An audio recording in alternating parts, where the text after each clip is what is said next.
ஒரு நாட்டையே ஏமாற்றிய போலி மருத்துவர். உண்மையின் பின்னால் மறைந்த அதிர்ச்சி.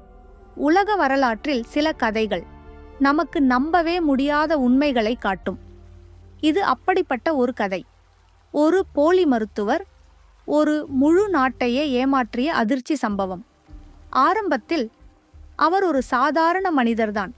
ஒரு சிறிய நகரத்தில் மருத்துவமனை அருகே வேலை பார்த்து கொண்டிருந்தவர். ஆனால் ஒரு நாள் யாரும் எதிர்பார்க்காத ஒன்று நடந்தது. அவர் தன்னை ஒரு டாக்டர் என்று அறிமுகப்படுத்த ஆரம்பித்தார். ஆச்சரியம் என்ன தெரியுமா? யாரும் கேள்வி கேட்கவில்லை. அவரது பேச்சு நம்பிக்கை அளித்தது. அவரது நடத்தை நம்பிக்கை ஏற்படுத்தியது. அவரது வெள்ளை கோட் அவரை உண்மையான மருத்துவராக மாற்றியது. அதற்குப் பிறகு நடந்ததுதான் மிக ஆபத்தான தொடக்கம். முதலில் சில நோயாளிகள் வந்தார்கள். சின்ன சின்ன சிகிச்சைகள், சாதாரண மருந்துகள், எல்லாம் சரியாக நடக்கிறது போல் தோன்றியது. ஆனால் உண்மையில் அது ஒரு பெரிய மாயை. அவர் மருத்துவ அறிவு இல்லாமல் இணையத்தில் பார்த்த தகவல்களை மட்டும் வைத்து சிகிச்சை அளிக்கத் தொடங்கினார்.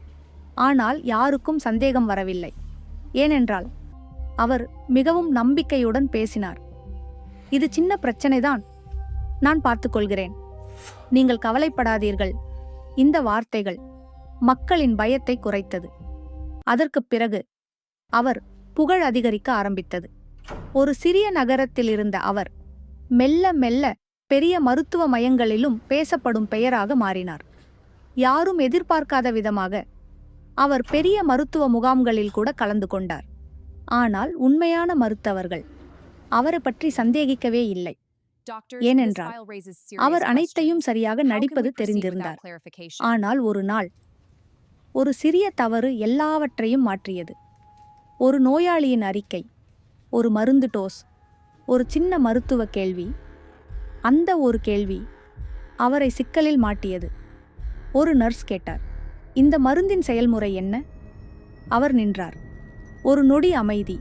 அந்த அமைதிதான் எல்லாவற்றையும் வெளிப்படுத்தியது. ஆனால் அப்போதும் மக்கள் நம்பவில்லை.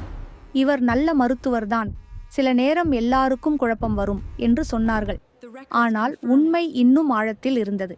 அதற்கு பிறகு நடந்தது முழு நாட்டையும் அதிர வைத்தது. ஒரு பெரிய மருத்துவ பரிசோதனை குழு அவரது சான்றிதழ்களை சரிபார்க்க ஆரம்பித்தது. அப்போதுதான் உண்மை வெளிவந்தது. அவருக்கு எந்த மருத்துவ டிகிரியும் இல்லை. அவர் எந்த மருத்துவ கல்லூரியிலும் படிக்கவில்லை. அவர் ஒரு போலி மருத்துவர். ஒரு நொடி அந்த செய்தி பரவியது. மருத்துவமனைகள் அதிர்ந்தன. நோயாளிகள் பயந்தனர். மக்கள் நம்ப முடியாமல் இருந்தனர். இவன் எப்படி எங்களை சிகிச்சை செய்தான்? நாம் எப்படி இவனை நம்பினோம்? இதுதான் உண்மையான கேள்வியானது. ஆனால் மிகப்பெரிய அதிர்ச்சி இன்னும் இருந்தது. அவர் சில நோயாளிகளுக்கு அளித்த சிகிச்சைகள், அந்த முடிவுகள் முழு மருத்துவ உலகத்தையும் கேள்விக்குள்ளாக்கியது. அவர் பயன்படுத்தியது மருந்துகள் அல்ல, நம்பிக்கைதான். நம்பிக்கை சில நேரம் உயிரை காப்பாற்றும், சில நேரம் உயிரையே ஆபத்துக்கு கொண்டு செல்லும். இறுதியில் அவர் கைது செய்யப்பட்டார். அவரது கதை உலகம் முழுவதும் பேசப்பட்டது.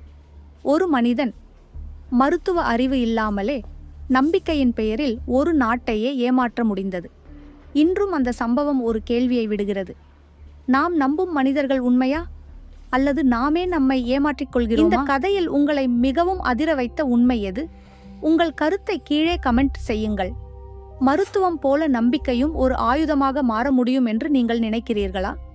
இப்படியான உலகம் மறைத்து வைத்திருக்கும் உண்மை கதைகளை காண ஷேடோ அட்லஸ் யூடியூப் சேனலை சப்ஸ்கிரைப் செய்யவும், ஷேடோ அட்லஸ் ஃபேஸ்புக் பேஜை ஃபாலோ செய்யவும்.